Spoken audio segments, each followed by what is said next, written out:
I am Amber, 23 years old today. What should have been a celebration turned into a nightmare when my phone buzzed. The text from Dad read, "Sold your laptop. Your sister needs a new phone. Be grateful, we feed you."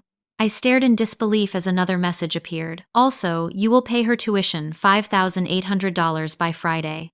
When I replied, "No chance," his response was immediate, "Then get out. You are cut off." So, I left quietly the next morning. Now, my dad is calling every number he knows, trying to find me. If you are watching this, drop a comment letting me know where you are from. Hit that like and subscribe button if you have ever had to stand up for yourself against family. Trust me, what happens next will show you exactly why boundaries matter. My story really begins long before that text message. I grew up in a middle-class home in suburban Chicago, with what looked like a perfectly normal family from the outside. My father, Robert, built his accounting firm from the ground up and never let anyone forget it. He ran our family like he ran his business, with strict control over every decision and dollar spent. My mother, Nancy, learned early in their marriage that keeping peace meant never challenging him. She became the ultimate peacekeeper, smoothing ruffled feathers, but never actually solving the underlying problems. Then there was my sister Brittany, 3 years younger than me. From the moment she was born, the family dynamic shifted. She was the baby, the princess, the one whose tears could instantly mobilize everyone. I do not resent her for being loved, but the stark difference in how we were treated was impossible to ignore. "Amber, you are the oldest. You need to set an example," became the constant refrain whenever I needed something. Meanwhile, Brittany received without ever having to ask. When I needed braces at 13, I had to babysit for 6 months to contribute to the cost. When Brittany needed them 2 years later, they were scheduled without question. Family helps family. Dad would lecture whenever I expressed frustration, but somehow the helping only flowed in one direction. I was expected to share my clothes, give up my weekends to drive Brittany to mall trips with friends, and later edit her college papers while balancing my own coursework. The pattern continued into adulthood. While Brittany attended an expensive private university with all expenses covered, I cobbled together scholarships, worked 30 hours a week at a coffee shop, and still graduated with student loans. Not that anyone came to my graduation, since it conflicted with Brittany's sophomore year spring formal. Last year, I finally caught a break. After 2 years of building my portfolio while working entry-level design jobs, I landed a position at Horizon Graphics, a growing design firm in downtown Chicago. The promotion came with better pay, more responsibility, and professional respect I had never experienced before. I invested nearly $2,000 in a professional-grade laptop that could handle the design software I needed for my projects. That laptop represented my independence, my career, my future. My birthday this year fell on a Tuesday. At 23, I was not expecting a huge celebration, but after securing 3 new clients the previous month, I thought maybe, just maybe, my family might acknowledge my success. Maybe this would be the year things changed. I was wrong. So very wrong. Tuesday, April 12th dawned bright and clear. I woke up feeling genuinely optimistic. 23 felt significant somehow, like I was finally stepping fully into adulthood. I got ready for work with extra care, putting on my favorite navy blue dress and taking time with my makeup. My phone pinged with birthday messages from college friends and a sweet email from my team at work. Lauren, my closest friend since high school, had sent a funny GIF and promised drinks after work. But nothing from my family. Not unusual, I told myself. They probably would call later. The morning at work was surprisingly festive. My supervisor, Melissa, had brought in cupcakes, and the design team sang an embarrassingly loud rendition of Happy Birthday when I walked into our weekly meeting. Client calls went smoothly, and by lunch I was riding high on birthday goodwill. Then my phone buzzed at 12:32 p.m., a text from Dad. Finally, I thought opening it with a smile that quickly disappeared. "Sold your laptop. Brittany needs new phone. Hers broke yesterday. Got $700 for it. Be grateful we feed you when you visit." I stared at the screen, certain I was misunderstanding. The laptop that was in my bedroom at my parents' house, where I still lived while saving for my own place. The laptop with all my client files, design projects, and portfolio work. The laptop I was planning to bring to work tomorrow for a major client presentation. My fingers shook as I typed, "Please tell me this is a joke. All my work is on that laptop. I need it for my job." His response came immediately. "Should have taken it with you. Not my problem. Brittany needed phone for school. Your sister comes first." The office around me faded as panic set in. I stepped into an empty conference room to call him, but he did not pick up. I tried again, then sent another text, "Dad, I will help buy Brittany a phone, but I need my laptop back." "Where did you sell it? I will pay to get it back." 3 excruciating minutes passed before his reply. "Too late. Already sold. Also, you need to transfer $5,800 for Brittany tuition by Friday. She has registration and her account is on hold." The room seemed to tilt. I gripped the conference table for support. $5,800. My entire savings was just over $6,000 painstakingly accumulated for a security deposit and first month's rent on an apartment of my own. "No chance," I texted back. "That is my money for an apartment. Brittany gets full support from you and Mom. I have been paying my own way for years." The response was immediate and cold. "This is not a request. Family helps family. Transfer the money by Friday or find somewhere else to live. You are cut off." My phone rang. "Brittany." I answered, trying to keep my voice steady. "Amber, Dad said, you are giving me money for tuition. Thank you so much. I was so worried about registration. You are literally saving my life right now." "Brittany, I cannot give you $5,800. I do not have it to give." "But Dad said." "I do not care what Dad said. That is my apartment money. And did you know he sold my laptop for your new phone?" A pause. "Oh, yeah. My phone broke and I need it for school. But Dad said you never use that laptop anyway." "Never use it. It is my work computer. I have a major presentation tomorrow." "Well, maybe you should have taken it to work then," she said, her voice taking on the defensive tone I knew so well. "Anyway, I really need the tuition money. My registration is Friday and Daddy said you would handle it." "I am not handling it. I am not giving you my savings." "God, you are so selfish. You have a job. You can save more money. I am trying to get my education." She was shouting now. "Mom, Amber is being selfish again." I heard my mother in the background. Then she came on the line. "Amber, honey, please do not upset your sister. You know how important her education is to your father." "Mom, Dad sold my work laptop without asking me. I have a presentation tomorrow." A pause. "Well, I am sure he thought he was helping Brittany. You know she needs her phone for school." "And what about what I need? What about my job?" "Do not be dramatic, Amber. You can probably use a computer at work. Family comes first. Your father expects you home for dinner at 6. We can discuss the tuition then." She hung up before I could respond. I sat in the conference room trying to process what was happening. My entire family expected me to lose my savings and my essential work equipment without complaint. Because family helps family only ever applied to me, helping them never the reverse. I somehow made it through the rest of the workday. Melissa noticed something was wrong, but I mumbled something about a headache. I canceled drinks with Lauren. I could not talk about this yet without breaking down. Dinner was exactly as awful as I expected. Dad lectured about family responsibility while carving the roast beef. Mom kept offering me more potatoes as if food could smooth over the situation. Brittany alternated between ignoring me completely and making dramatic statements about how her education was hanging in the balance. "I expect the money transferred by noon on Friday," Dad said as dessert was served. No one had mentioned my birthday. No card, no gift, not even a happy birthday. "I am not giving Brittany my savings," I said quietly, "and I want compensation for my laptop." The table went silent. Dad put down his fork slowly. "You live in my house, eat my food, use my electricity, and this is the gratitude I get after everything we have done for you."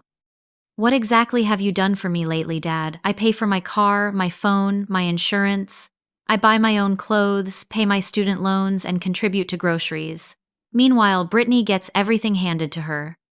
"That is not fair," Brittany cried. Just because you decided to be all independent does not mean I should suffer. Enough, Dad slammed his hand on the table. Amber, you have until Friday. Transfer the money and start showing some gratitude or find somewhere else to live. I am done with your attitude. I looked at Mom, who was staring at her plate. No help there.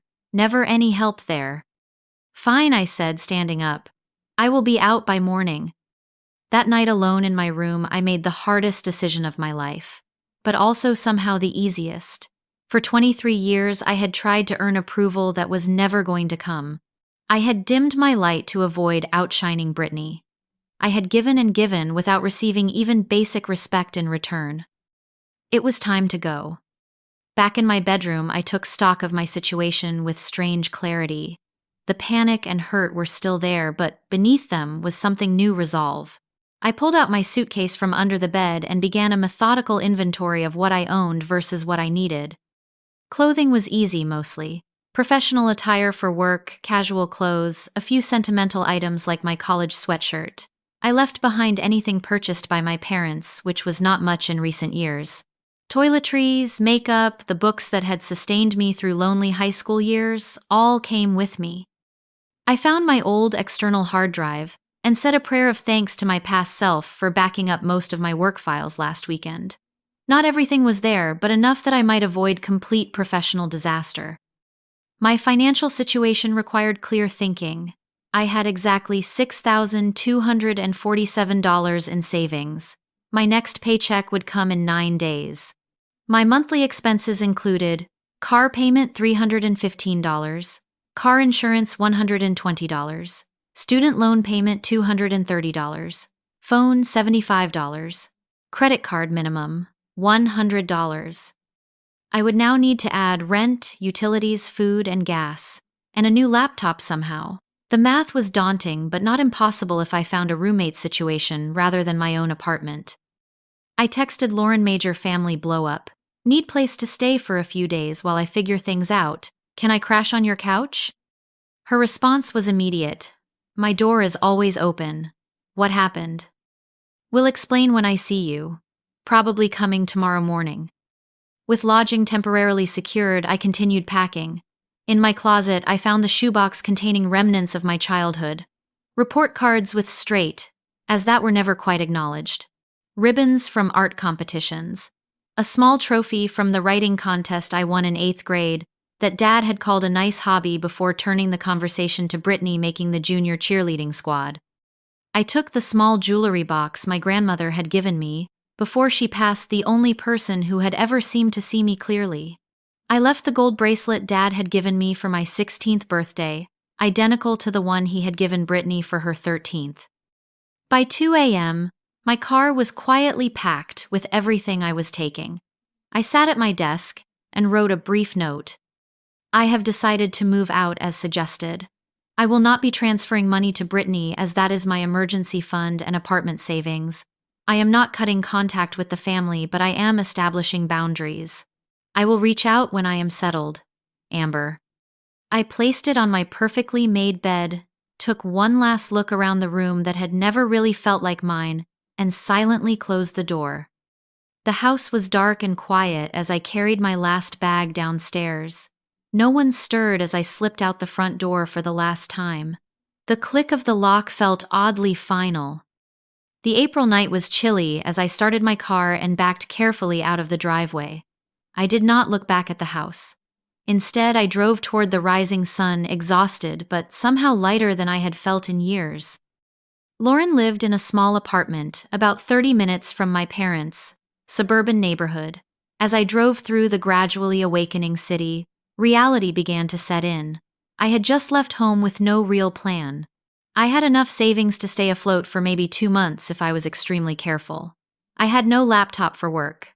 I had only the vaguest notion of what came next. And yet beneath the fear was a surprising sense of liberation. For the first time in my life, no one would be comparing me to Brittany or telling me to be grateful for scraps of attention or expecting me to sacrifice my needs for someone else. The road ahead was terrifying, but it was mine. I arrived at Lauren House just as the sun was fully up. She met me at the door in pajamas, hair tousled from sleep concern written across her face. You look like you have not slept, she said, pulling me into a hug. Come in. Coffee is brewing. Sitting at her tiny kitchen table, the enormity of what I had done hit me all at once. Tears came without warning, and once they started, they would not stop. Lauren sat with me, refilling my coffee, offering tissues, and listening as the whole story poured out. Your father sold your laptop. Without asking on your birthday, her outrage was validating in a way I had never experienced from my own family. And they wanted all your savings for your sister tuition. After you put yourself through college, each question highlighted the absurdity of what had been normalized in my family. By the time I finished talking, sunlight was streaming through Lauren's kitchen window, illuminating dust motes and possibilities. You can stay here as long as you need, Lauren said firmly. We will figure this out together. For the first time since reading that text message, I took a deep breath that did not catch on a sob. The road ahead was uncertain, but I was not walking it alone. Lauren, one-bedroom apartment was tiny, but she cleared space in her closet and bathroom without complaint. That first morning after a shower and more coffee, I called work to explain my situation. I am so sorry, Melissa, but my laptop was taken and I have lost access to some of the files for the Henderson presentation. I couldn't bring myself to say my father had sold it. There was a pause on the line.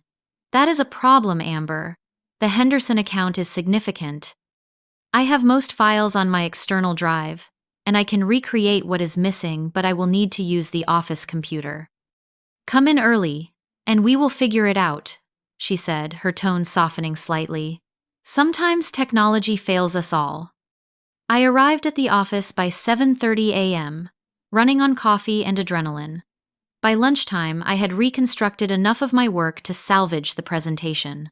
The client would never know the difference, but I knew how close I had come to professional disaster. My phone had been buzzing all morning. I ignored it until I had a moment alone. 17 missed calls from Dad, 5 from Mom, 3 from Brittany, and dozens of text messages. Dad 7:05 a.m. Where are you? Car is gone. Dad 7:15 a.m. Answer your phone. Dad 7:32 a.m. This is childish behavior. Come home immediately. Mom 7:45 a.m. Your father is very upset. Please call us. Brittany 8:01 a.m. OMG, you actually left. Dad is freaking out. Dad 8:30 a.m. You have responsibilities to this family. This is unacceptable. Mom 9:15 a.m. Please just call to let us know you are safe. The messages continued escalating in urgency and anger. My father had clearly not expected me to actually leave. He had thrown down an ultimatum expecting me to cave as I always had before. I sent one text to my mother, I am safe. I am at work. I need some time. Her response was immediate. Come home after work. We can talk this out. I did not reply. Instead, I threw myself into the Henderson presentation, which went surprisingly well despite everything. Melissa even complimented my quick thinking in reconstructing the missing elements. After work, I returned to Lauren's apartment to find more messages. My father had now involved my aunts and uncles who were texting with concerns about my mental state and rash decisions. Your family is really pulling out all the stops, Lauren said as she read over my shoulder. Classic flying monkeys. Flying monkeys. You know, from Wizard of Oz, the Wicked Witch sends them to do her bidding. Your dad is sending relatives to pressure you because his direct approach is not working. That night, Brittany called again. Against my better judgment, I answered. How could you do this to me? She demanded, without preamble. Registration is tomorrow, and Dad says he cannot pay my tuition because you took all your money. I did not take my money, Brittany. It was always my money. For my apartment. But I need it more. I could get kicked out of school. Why is your tuition suddenly my responsibility? Dad has paid it for 3 years. His business had some cash flow issues this quarter, she said, her voice dropping. But he did not want me to worry about it. He said you would help. A piece clicked into place. This was not just about the usual favoritism. Dad was having financial problems he had not disclosed, and his solution was to drain my savings, rather than tell Brittany she might need to get a part-time job or take a student loan like most college students. I am sorry about dad business, but that does not make your tuition my problem, I said firmly.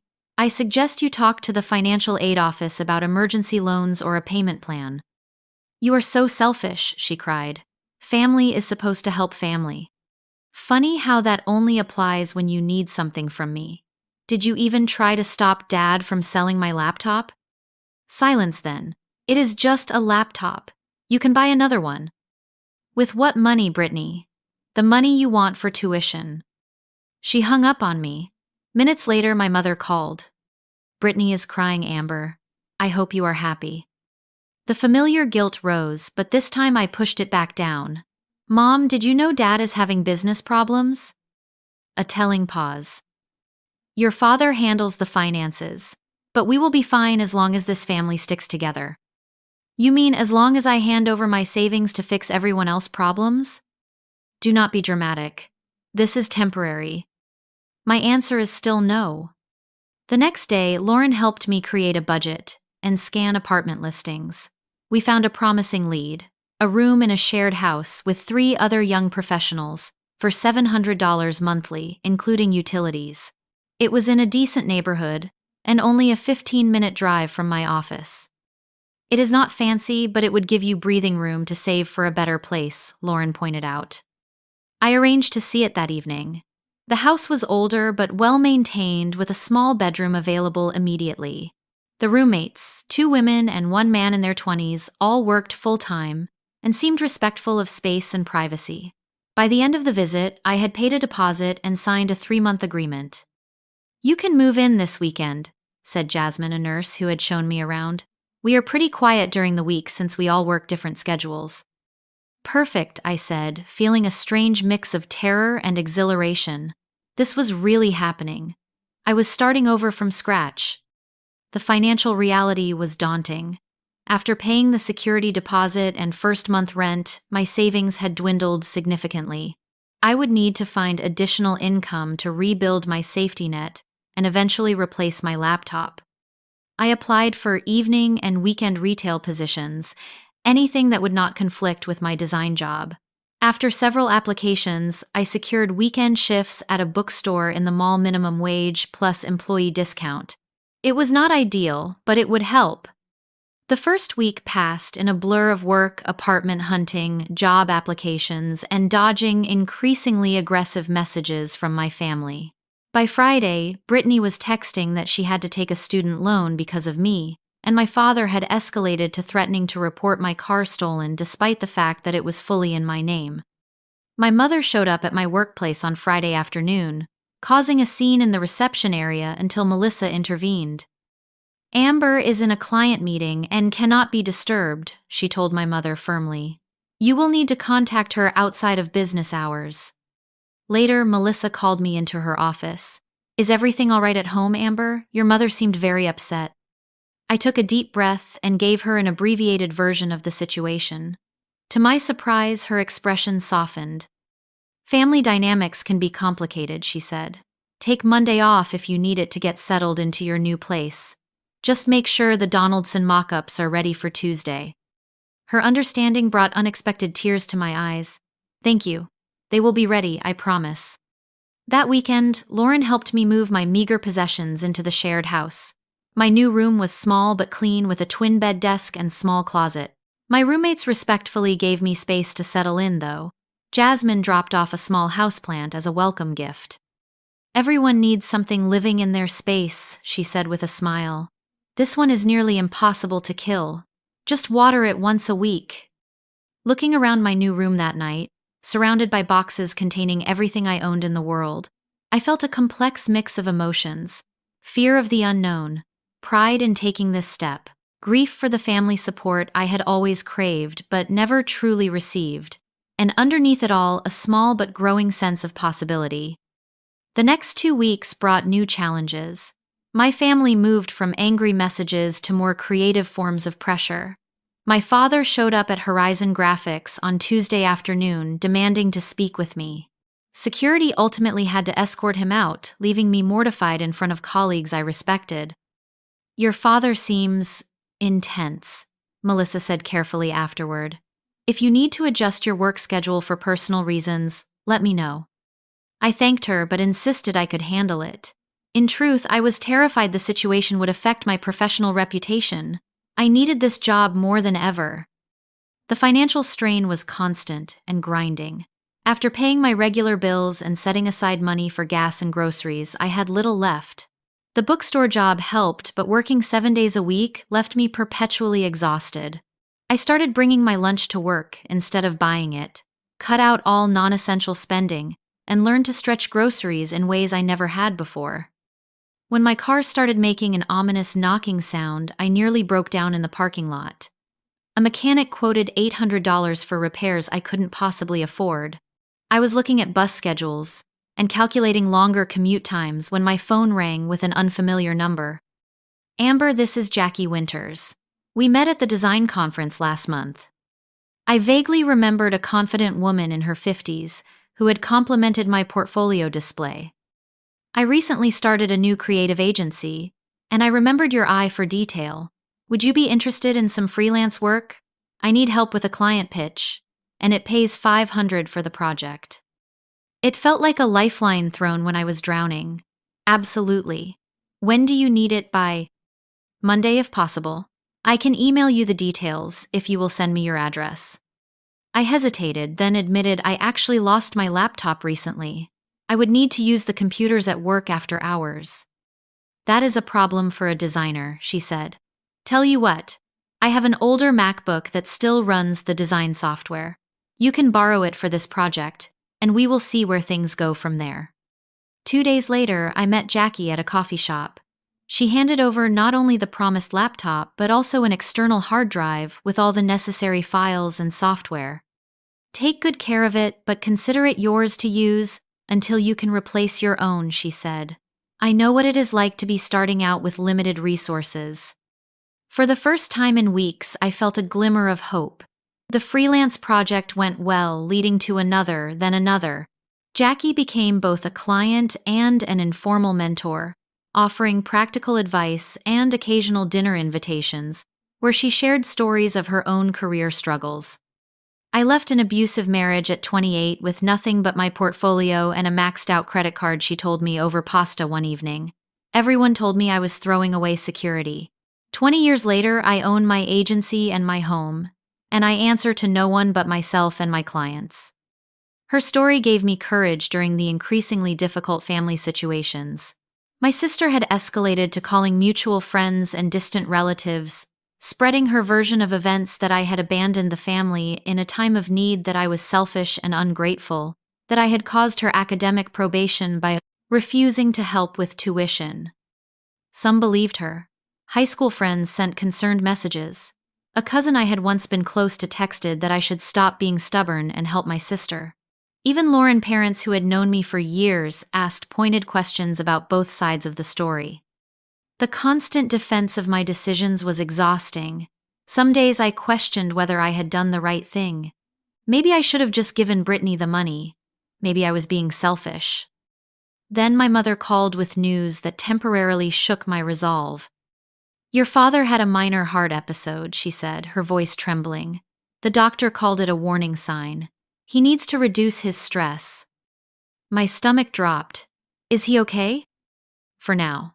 But he is worried about the business, and Brittany is struggling at school, and now this situation with you. It is all taking a toll. The implication was clear. My departure was contributing to my father's health problems. The guilt was overwhelming. I will come visit him, I offered. But Mom, I cannot move back. He needs his family together, she insisted. He needs to know you support him. I agreed to Sunday dinner, dreading it, but feeling I had no choice. When I arrived at my parents' house, things seemed eerily normal. Mom had prepared my favorite meal, Dad was watching football, and Brittany was texting on a brand new iPhone. The passive-aggressive comments started before we even sat down. Look who decided family matters after all, Dad said, his tone light but with an edge. We saved your old room, Mom added. Everything is just as you left it. Dinner conversation carefully avoided any mention of my departure or current living situation. Instead, Dad talked extensively about his business challenges and Brittany sorority activities. When I mentioned a new project at work, the subject was quickly changed. After dinner, Dad asked me to join him in his study, the traditional location for serious discussions in our household. "I think you have made your point," he said, sitting behind his desk while I took the smaller chair across from him. "This little independence experiment has gone on long enough." "It is not an experiment, Dad. I have an apartment and roommates. I have responsibilities." "And you do not think you have responsibilities here. Your sister is struggling without your help. Your mother is taking on extra stress because you are not here. My health is suffering." Each word was a carefully placed arrow aimed at my weakest points. For a moment, I wavered. The familiar guilt and desire for approval rose within me. "I can help in other ways," I offered. "I can come for dinner more often, or help Brittany with her papers." He waved this away. "Half measures. This family needs you here, Amber. Your place is here." "My place is where I choose it to be." I said, the words coming out stronger than I expected. "I am an adult, Dad. I get to decide where I live and how I spend my money." His expression hardened. "As long as you maintain this attitude, you can consider yourself cut off from family resources. No inheritance, no help with your career, nothing." "I have been cut off from family resources since I was 18, I replied, standing up. "That is nothing new." I left soon after ignoring my mother's tears and Brittany pointed silence. Driving back to my shared house, I felt both drained and oddly strengthened. I had faced the full force of my father's manipulation and remained standing. The next week brought a surprise. An email from the University Financial Aid Office responding to an inquiry I had never made. "Dear Miss Anderson, regarding your sister Brittany financial status, our records show her tuition has been paid in full for the current semester through your father's standard payment plan. She is not at risk of disenrollment, as previously stated." I stared at the screen in disbelief. The tuition crisis that had started this whole chain of events had been a fabrication. My father had never been in danger of being unable to pay. It had all been a test of my compliance, or perhaps an opportunity to drain my savings to prevent my independence. The revelation should have made me angry, but instead I felt a strange sense of clarity. The patterns that had defined my family dynamic were now unmistakably clear. I could see the manipulation for what it was, and in seeing it, I found power to resist it. That night, I called Jackie and accepted her offer of more consistent freelance work.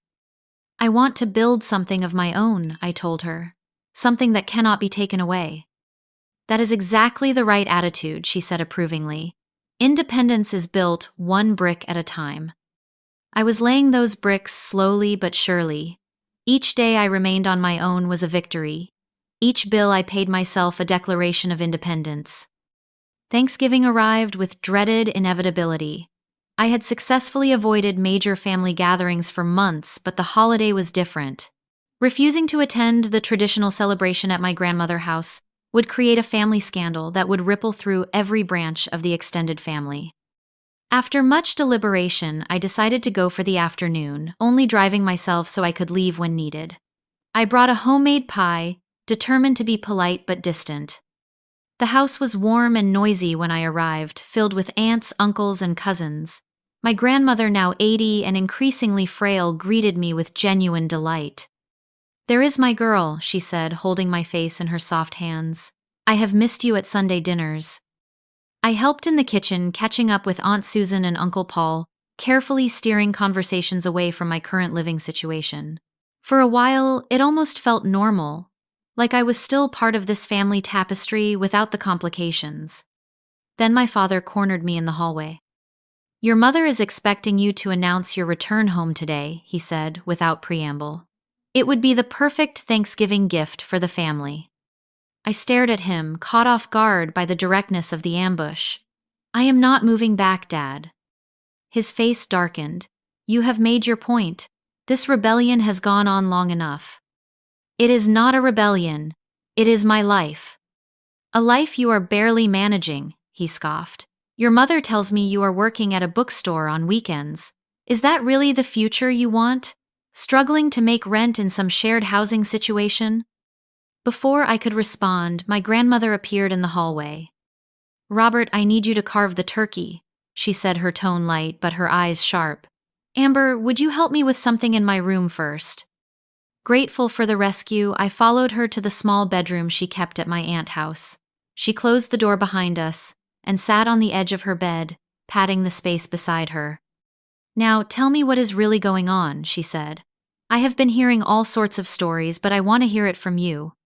The simple act of being asked for my side opened a floodgate. I told her everything from the birthday text about my laptop to the false tuition crisis to the current standoff. She listened without interruption, her lined face serious. When I finished, she took my hand in hers. "Your grandfather, God rest him, was just like your father. Everything had to be his way. It took me 30 years to stand up to him, and by then so much life had passed me by." She reached into her bedside drawer and pulled out an envelope. "I was saving this for Christmas, but I think you need it now." Inside was a check for $2,000. "Grandma, I cannot take this," I protested. "You absolutely can, and will," she said firmly. "This is not charity. This is me investing in your independence. Use it for a proper laptop, something no one can take from you." Tears filled my eyes. "Why are you the only one who understands?" "Because I lived my own version of this story," she said simply, "and I want a different ending for you." Dinner was tense but manageable, with my grandmother's subtle support. When Brittany complained loudly about her student loan applications, Grandma smoothly changed the subject. When Dad began a pointed story about ungrateful children, she shut it down with a sharp look. The real confrontation came during dessert. My father stood glass, raised, and called for attention. "Before we give thanks, I think we need to clear the air about family matters." He began looking directly at me. "Amber has been going through a phase of rebellion, causing her mother and I significant worry. Today, I am hoping she has an announcement to make that will bring peace back to our family." All eyes turned to me. I felt my face flush with embarrassment and anger. "I do not have any announcement," I said clearly, "except that I am grateful to be here today with all of you." "Amber," he said, his voice taking on the warning tone I knew so well. "This has gone on long enough. It is time to come home and resume your family responsibilities." "I have a home," I replied, standing as well. "And my only responsibility is to build a life that brings me peace and fulfillment." "After everything we have done for you," he began, but I cut him off. "What exactly have you done for me lately, Dad?" "Sold my laptop without permission, tried to take my savings, shown up at my workplace, and embarrassed me." A shocked silence fell over the table. No one ever interrupted my father. "I am not in rebellion," I continued, my voice steadier than I felt. "I am an adult who made a choice to live independently. That should be celebrated, not punished." "How dare you speak to your father this way?" he began, but to everyone's surprise, Aunt Susan spoke up. "Robert, the girl has a point. She is 23, not 16. If she wants to live on her own, that is her business." My uncle nodded. "I moved out at 19. Best thing I ever did." My father's face reddened. "This is different. She abandoned her family when we needed her." "Actually," I said, taking a deep breath, "I recently learned that Brittany tuition was never in jeopardy. It was already paid through your regular payment plan. I have the email from the financial aid office." Gasps and murmurs spread around the table. Brittany looked confused, then embarrassed, as she realized she had been part of a manipulation. "Is that true, Robert?" my grandmother asked, her voice cutting through the chaos. My father sputtered, then deflated slightly. "The payment was temporarily delayed. I was going to use Amber funds as a stopgap." Without telling her the truth, Grandma noted. Without asking properly. The dynamic had shifted. For the first time, others were seeing what I had experienced for years. My father was still speaking, making excuses about family unity and parental authority, but the power of his words had diminished. I excused myself shortly after hugging my grandmother and those relatives who had shown support. As I was leaving, Aunt Susan followed me to my car. "I have watched this dynamic for years," and said nothing, she admitted. "I am sorry for that. You deserve better." "Thank you for speaking up today," I said, hugging her. Call me if you need anything, she said. And I mean anything. I drove home feeling lighter somehow. The confrontation had been painful but necessary. Something fundamental had shifted, not just in how my family saw me, but in how I saw myself. The next week brought unexpected developments. Jackie offered me a part-time position at her agency, with flexible hours that would allow me to keep my main job, while phasing out the exhausting weekend retail work. You have real talent, she said, and more importantly, real determination. I want that energy in my company. With my grandmother gift and my first paycheck from Jackie Agency, I purchased a new laptop even better than the one my father had sold. Setting it up in my small room, I felt a sense of ownership that went beyond the physical object. My sister texted a few days after Thanksgiving, her tone noticeably different. I did not know Dad lied about the tuition, she wrote. I thought it was real. I believe you, I responded after careful consideration. But you still participated in pressuring me to give up my savings. I know, I am sorry. 2 words I could not remember hearing from her before. I have been thinking about things, about how differently we have been treated. It was a small acknowledgement but significant. We arranged to meet for coffee the following weekend, neutral territory, for a conversation long overdue. Meanwhile, my father switched tactics. Having failed at direct confrontation, he began focusing on his own problems, sending messages about business difficulties and health concerns, clearly hoping to activate my caretaking instincts. Your father really needs your support right now, my mother texted daily. Just a phone call would mean so much. I maintained firm boundaries while still showing basic compassion. I sent a get well card to my father. I called my mother once a week for short, carefully managed conversations. I met my sister for coffee and listened to her halting attempts to understand our family dynamic from a new perspective. It was progress, however small, but the most significant progress was happening within me. I was building a life on my own terms. My shared housing situation, which my father had mocked, had become a supportive community. My roommates and I cooked together on Sundays, shared streaming service passwords, and looked out for each other in practical ways. My work at both jobs was thriving. Melissa had noted my improved confidence and assigned me to lead a small team on a new project. Jackie was introducing me to her industry contacts, building my professional network beyond what I could have accessed through my father connections. 6 months after that fateful birthday text, I received another message from my father. This one was different. Your mother and I would like to have dinner with you next week. There are matters to discuss.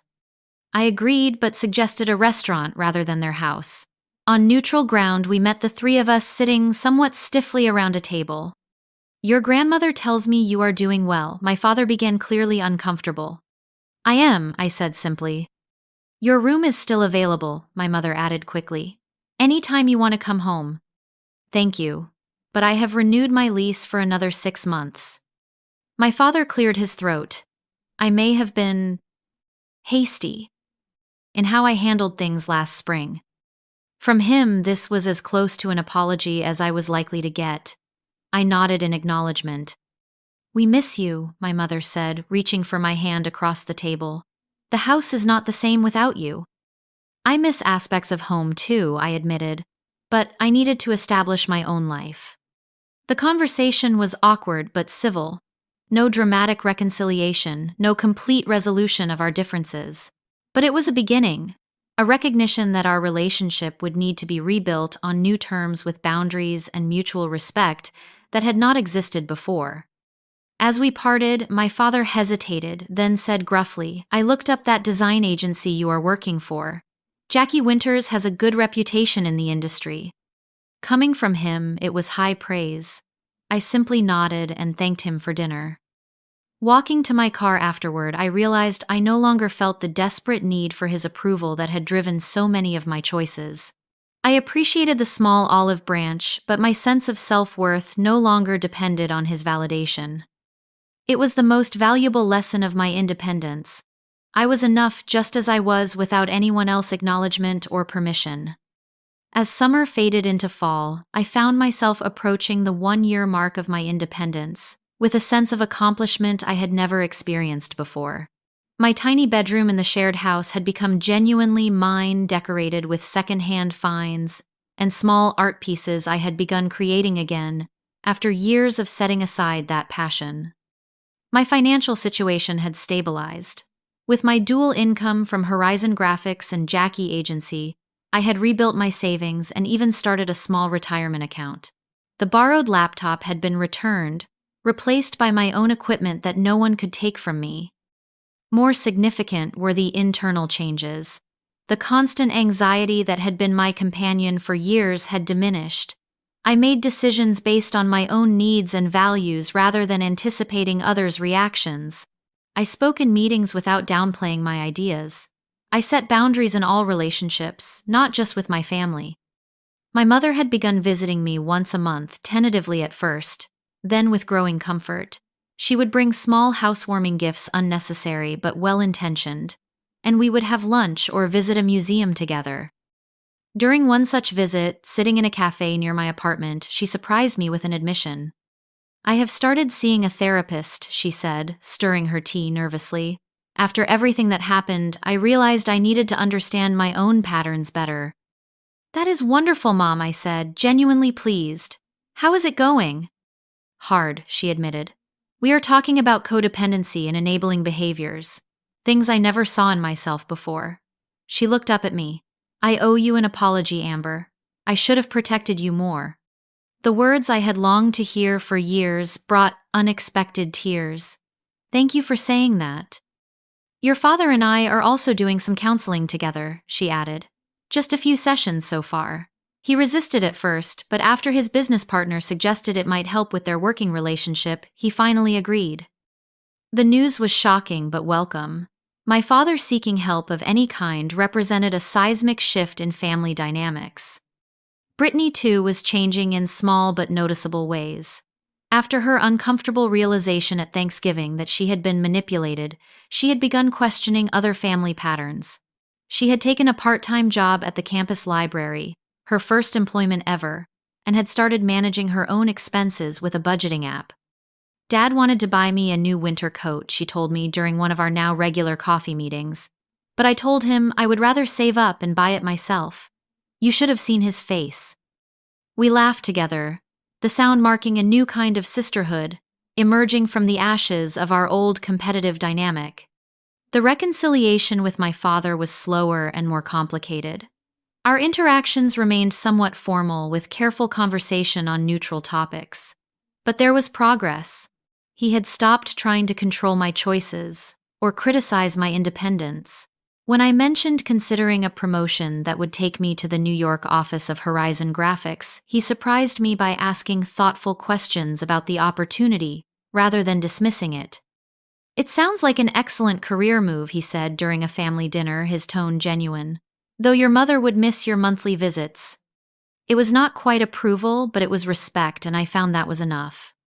My grandmother had become my most stalwart supporter and confidant. At 81, she had more energy and insight than many people decades younger. She delighted in hearing about my growing career and independent life. "You know what makes me happiest," she said during one visit. "Seeing you make choices because they bring you joy, not because they please others. That is true freedom."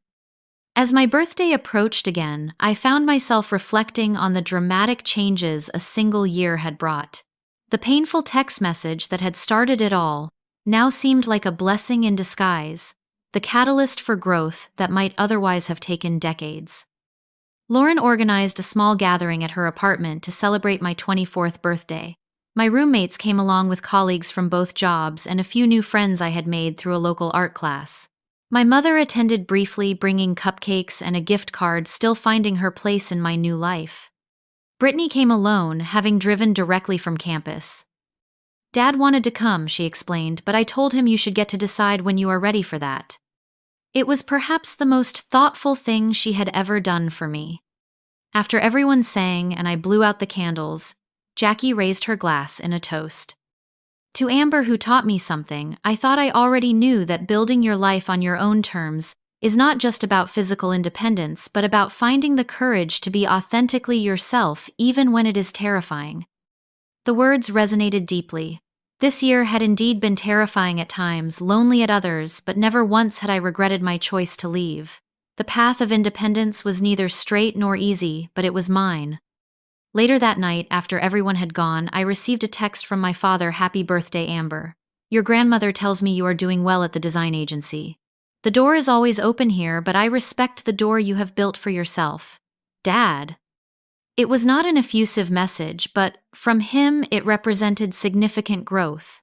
I sent a simple thank you in response, no longer needing more than that brief acknowledgement. Looking back at the journey from that devastating birthday text to today, I can see now that what seemed like cruelty was actually the push I needed to break free from patterns that would have defined my entire life. My father selling my laptop without permission was wrong. His attempt to take my savings was unjustified, but the crisis forced me to make a choice I might have postponed indefinitely otherwise. The lessons I have learned go beyond financial independence or physical separation from my family of origin. I have learned that boundaries are not selfish, but necessary. That saying no is sometimes the most self-respecting choice, that patterns established in childhood do not have to dictate adult relationships. Most importantly, I have learned that family is not just about biology, but about respect, reciprocity, and genuine care. I am building a family of choice alongside my family of origin, creating relationships based on mutual support rather than obligation or guilt. The road ahead still holds challenges. My relationship with my father may never be completely healed, though it continues to evolve. My mother struggles to find her voice after decades of accommodation. Brittany is still learning what it means to be self-sufficient, and I am still discovering who I am when not defined by family expectations. But for the first time, I face these challenges from a position of strength rather than dependency. My worth is no longer tied to others' approval. My choices are my own. If you are facing similar struggles with family expectations or searching for your own independence, I hope my story offers some encouragement. Setting boundaries is not betrayal. Seeking independence is not selfishness. Building a life that honors your own needs is not just possible, it is necessary. What boundaries have you needed to set in your own life? Have you experienced similar family dynamics? Let me know in the comments below. And if my story resonated with you, please like and subscribe to hear more journeys of finding strength through difficult transitions. Share this with someone who might need to hear that standing up for yourself is both possible and worthwhile. Thank you for listening to my story, and remember, the most important approval you will ever receive is your own.